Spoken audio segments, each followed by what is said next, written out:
Bonjour, bienvenue dans cette nouvelle vidéo et je dirais elle fait suite à la vidéo précédente dont il y a un lien ci-dessous. La vidéo précédente, eh bien, nous avions parlé de deux livres, donc le livre de Véronique Cohn et le livre de Lise Bourbeau. Et donc on était en train de regarder ensemble comment relier les relations avec les 5 blessures.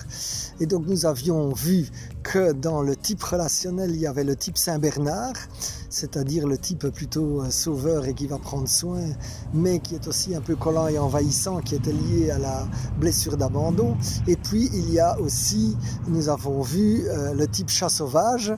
Et donc le chat sauvage, lui, c'est plutôt lié à la blessure de rejet. Et quelqu'un qui a la blessure de rejet, en général, va avoir un masque qui est appelé le masque du fuyant, contrairement à l'abandonné qui a le masque du dépendant. Donc l'abandonné va avoir tendance, surtout quand il est mal, parce que les masques, en fait, on met des différents masques, c'est un carnaval, un peu selon comment on ressent une blessure. Et donc l'abandonné va avoir le masque du dépendant, en général quand il se sent mal, et donc il va être collant, alors que le rejeté, il va fuir. Et donc quand on met un abandonné et un rejeté ensemble, ça fait des relations un peu compliquées. Et bien sûr, en général, dans les relations, on n'attire pas son type de masque dominant. On m'a posé la question de savoir quelle est la différence entre l'abandon et le rejet. Parce que c'est vrai que c'est assez proche, je veux dire quelque part, on est abandonné, on est seul, on est rejeté, on se retrouve seul. Quelque part, il y a des points communs. Maintenant, la blessure d'abandon, elle est en général due aux parents de l'autre sexe. Tandis que la blessure de rejet, elle est souvent due aux parents du même sexe.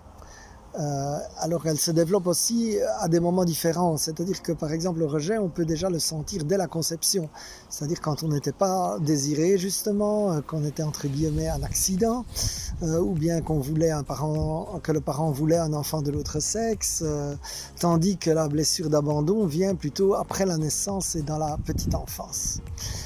Alors il y a une différence aussi d'un point de vue volonté, c'est-à-dire que par exemple la blessure de rejet, c'est vraiment quelqu'un qui dit je te repousse, je te veux plus.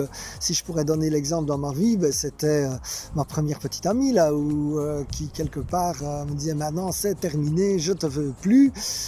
Et donc on pourrait dire oui, le résultat c'est que j'étais seul et abandonné, mais il y avait vraiment cette espèce de volonté qui ne se retrouve pas nécessairement dans la blessure d'abandon, c'est plutôt, parfois des circonstances. Par exemple, l'enfant peut se sentir abandonné si son père ou sa mère meurt.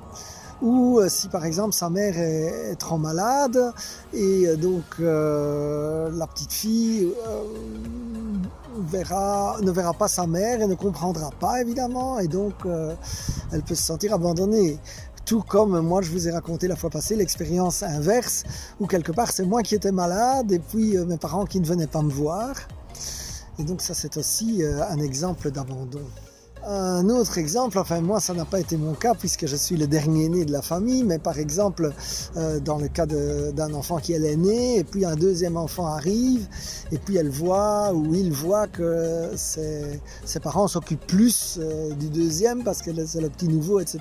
Et donc le premier se sentir abandonné. Et donc il y a bien une différence, c'est pas les parents qui rejettent l'aîné qui n'en veulent plus. Avant de passer aux autres types relationnels et aux autres blessures, c'est un peu le hasard de la vie, donc je voudrais vous en parler. Là j'écoutais une vidéo du Père Yann Dominique dont je vais vous mettre le lien en référence et qui parlait justement des blessures et de cette espèce de cercle vicieux que génère une blessure. C'est-à-dire que ayant été à l'hôpital seul et n'ayant eu personne, j'ai donc cette blessure d'abandon qui me génère une croyance, d'abord une peur aussi, et une croyance je vais être abandonné. Ou en tout cas qui me fait aussi interpréter une série d'événements comme ici il y a de l'abandon, ou en tout cas il y a du potentiel d'abandon, et parfois ça peut être très extrême, ça peut être un truc qui va mieux maintenant, mais j'ai vécu par exemple si ma femme ne revenait pas à l'heure qu'elle avait dit et qu'il commençait à y avoir beaucoup de retard, j'avais tout de suite l'impression que j'allais être abandonné, et donc ça me donnait un stress de fou et je commençais à m'inquiéter, elle a eu un accident, il s'est passé quelque chose, etc. Et donc donc je vais me retrouver seul. Et donc derrière cette croyance, il y a une interprétation des événements, et évidemment les interprétations des événements, elles génèrent d'une part des émotions, du stress, mais alors aussi elles vont générer des actions. Mais dans le cas de ma femme qui ne revenait pas à temps, c'est que quand elle était arrivée, j'étais très énervé et je relâchais toute la pression, mais cela peut aussi être, comme j'avais raconté dans l'autre vidéo, que je vais être collant. Et donc en étant collant, je dirais surtout si je rencontre un chat sauvage, je dirais qu'il va me rejeter, je vais renforcer, quelque part l'événement va renforcer ma croyance. Et donc comment sortir de ce cercle vicieux? Alors je dirais d'un point de vue psychologique, on pourrait dire il y a plusieurs endroits où on peut agir. Il y a le premier endroit qui est l'action, ce que je vous racontais dans la vidéo précédente. C'est-à-dire que je sais que j'ai tendance à être collant, donc il faut que lorsque je suis dans un endroit où je suis susceptible de l'être, que je me mette un cadre et que je vais manger par exemple avec des personnes différentes pour pas toujours rester collé à la même personne. Donc ça c'est sur la partie action. Je peux travailler aussi sur la partie des émotions. Et donc comment travailler sur la partie des émotions? Je dirais ce que j'ai fait avec la psychologue d'ailleurs, qui m'a quand même bien aidé, c'est de me dire que finalement j'ai aussi des expériences où j'ai pas été abandonné. Et au contraire, des expériences où j'ai été accueilli, et donc de me ressouvenir de ces expériences-là.